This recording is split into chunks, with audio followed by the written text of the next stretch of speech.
Look down at any railway track in the world. India, the United Kingdom, the United States. Beneath the steel rails, stones. Millions of them, rough, gray, jagged, stretching for thousands of miles.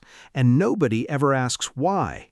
Why does the most powerful transportation network on Earth rest on a loose pile of rocks?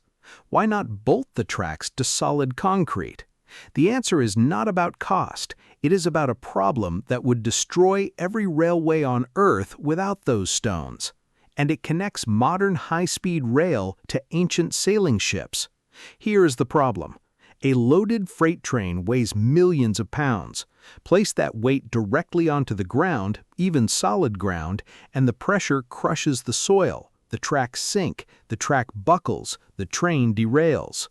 The stones solve that problem, but not in the way most people think.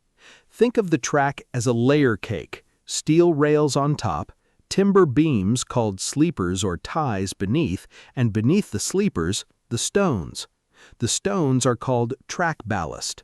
Their job is to take the concentrated weight pressing down on the sleepers and spread it across a wide area of ground. The pressure does not disappear, it is distributed. The ground receives a much lower force per square meter.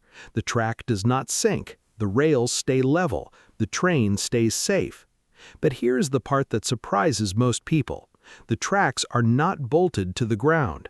The rails are floating on the stones, held in place only by friction and the weight of the ballast pressing around them. Not fixed, floating. That floating is intentional. A track bolted rigidly into concrete would crack and snap under the vibration of a passing train. The slight flexibility of a ballasted track absorbs that vibration. The stones move fractionally. The track survives. Now here is the question nobody thinks to ask. Why are the stones sharp? Pick up a piece of track ballast and it will hurt your hand. Angular, jagged, ugly. You will never see smooth, round pebbles on a railway track, and there's a specific engineering reason why. Imagine stepping into a pit of glass marbles. They roll, you slide, you fall. Smooth stones do exactly the same thing under a train. The vibration causes them to roll against each other. The track slides, the system fails. Railway ballast uses crushed stone, usually granite or quartzite, smashed into sharp, angular pieces. When jagged stones are packed together, they do not roll, they interlock. Their sharp edges bite into each other. The mass becomes solid, immovable, yet still fractionally flexible. The jagged shape is not incidental, it is the mechanism. But the stones do two more jobs that have nothing to do with weight. The first is water. Heavy rain on a concrete track bed creates puddles. Standing water rusts the rails. Waterlogged soil becomes unstable. A bed of stones is perfectly porous. Rain flows through the gaps instantly and away from the track. The ballast is a drainage system built into the foundation. The second is weeds. You rarely see vegetation growing in an active railway track. The thick layer of sharp stones makes it almost impossible for plants to establish roots. If plants grew, their roots would break up the soil. The stable foundation would fail. The stones prevent it passively. No chemicals, no maintenance, just sharp, angular rock.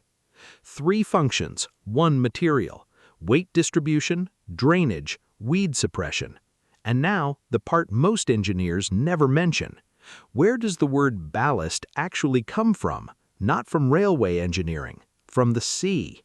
Centuries ago, wooden cargo ships sailing empty were dangerously light. They rode too high in the water. They were unstable in rough weather. Sailors solved this by filling the empty hold with heavy stones. The stones weighed the ship down to a safe waterline. Those stones were called ballast. When ships arrived at port and loaded their cargo, the stones were dumped on the shore. Ports across Britain accumulated enormous piles of discarded ship stones over centuries. When early railway engineers needed cheap, heavy material to stabilize their new tracks, they looked at those port stone piles and recognized exactly what they needed.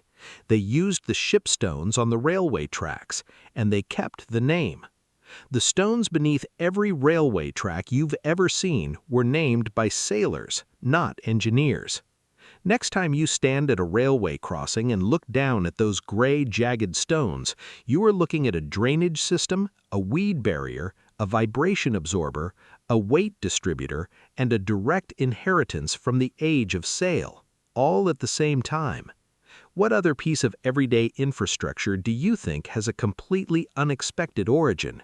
Drop it below.